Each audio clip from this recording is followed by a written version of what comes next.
परिवर्तन प्रकृति का नियम है और बदलते हुए समय में हमने अपने आप को बदलकर प्रकृति से दूर कर लिया है। इस समय यह बहुत आवश्यक लगता है कि हम प्रकृति के करीब पुनः लौटें और लौटाने के उस प्रक्रम में कहीं बहुत आवश्यक हो जाते हैं वह सुकुमार कवि सुमित्रानंद पंत जी, जिन्होंने हमें प्रकृति से जोड़ने का प्रयास किया। प्रस्तुत है उन्हीं की एक रचना, यह धरती कितना देती है, और इसको आपके समक्ष आपके आंगन में प्रस्तुत कर रहा हूं। आवश्यकता तो इस बात की है कि यह हम खुद भी सुने और बच्चों के साथ उसको बांटें। प्रस्तुत है। मैंने छुटपन में छिपकर पैसे बोए थे, सोचा था पैसों के प्यारे पेड़ उगेंगे, रुपयों की कलदार मधुर फसलें खनकेंगी और फूल फल कर मैं मोटा सेठ बनूंगा। पर बंजर धरती में एक न अंकुर फूटा, बंध्या मिट्टी ने न एक भी पैसा उगला। सपने जाने कहाँ मिटे, कब धूल हो गए, मैं हताश हो बाट जोहता रहा दिनों तक। बाल कल्पना के अपलक पावड़े बिछाकर मैं अबोध था, मैंने गलत बीज बोए थे। ममता को रोपा था, तृष्णा को सींचा था, अर्धशती हहराती निकल गई है तब से। कितने ही मधुपतझर बीत गए अनजाने, ग्रीष्म तपे वर्षा झूली शरदें मुस्काई, सीसी कर हेमंत कंपे तर झरे खिले वन। और जब फिर से गाढ़ी उदी लालसा लिए, गहरे कजरारे बादल बरसे धरती पर। मैंने कौतूहलवश आंगन के कोने की गीली तह को यूं ही अंगुली से सहलाकर बीज सेम के दबा दिए मिट्टी के नीचे।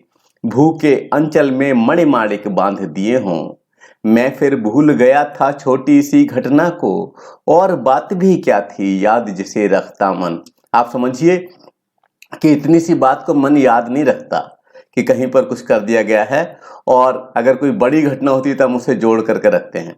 तो कवि आगे बढ़ता है और कहता है कि किंतु एक दिन जब मैं संध्या को आंगन में टहल रहा था, तब सहसा मैंने जो देखा उससे हर्ष विमूढ़ हो उठा मैं विस्मय से। देखा आंगन के कोने में कई नवागत छोटी छोटी छाता ताने खड़े हुए हैं। छाता कहूं कि विजय पताकाएं जीवन की, या हथेलियां खोले थे वे नन्ही प्यारी। जो भी हो वे हरे हरे उल्लास से भरे, पंख मारकर उड़ने को उत्सुक लगते थे। डिंब तोड़कर निकले चिड़ियों के बच्चे से निर्निमेष क्षण भर में उनको रहा देखता। सहसा मुझे स्मरण हो आया कुछ दिन पहले बीज सेम के रोपे थे मैंने आंगन में, और उन्हीं से बौने पौधों की यह पलटन मेरी आंखों के सम्मुख अब खड़ी गर्व से। नन्हे नाटे पैर पटक बढ़ती जाती है, तब से उनको राह देखता धीरे धीरे। अनगिनती पत्तों से लद भर गई झाड़ियां, हरे भरे टंग गए कई मखमली चंदोवे। बेलें फैल गई बलखा आंगन में लहरा, और सहारा लेकर बाड़े की टट्टी का। हरे हरे 100 झरने फूट पड़े ऊपर को, मैं अवाक रह गया वंश कैसे बढ़ता है। छोटे तारों से छितरे फूलों के छींटे, झागों से लिपटे लहरों श्यामल लतरों पर सुंदर लगते थे मावस के हंसमुख नभ से। चोटी के मोती से आंचल के बूटों से, ओह समय पर उनमें कितनी फलियां फूटी।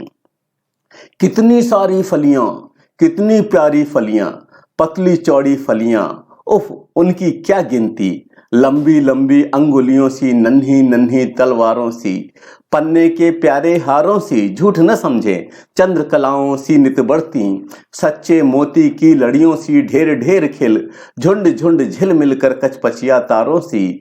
आह इतनी फलियां टूटी, जाड़ों भर खाई, सुबह शाम वे घर घर पकी, पड़ोस पास के जाने अनजाने सब लोगों में बंटवाई।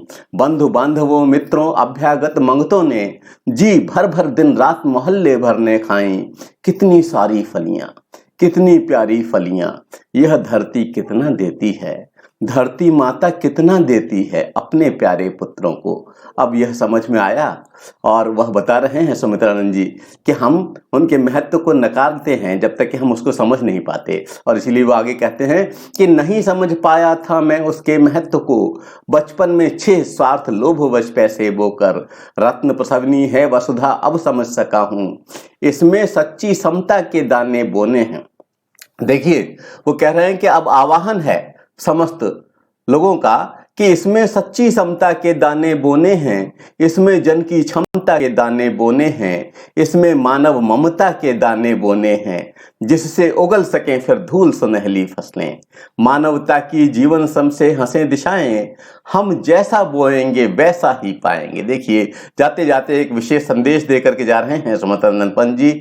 मैं समझता हूं कि आपको यह रचना अच्छी लगी होगी। धन्यवाद। जय हिंद, जय भारत।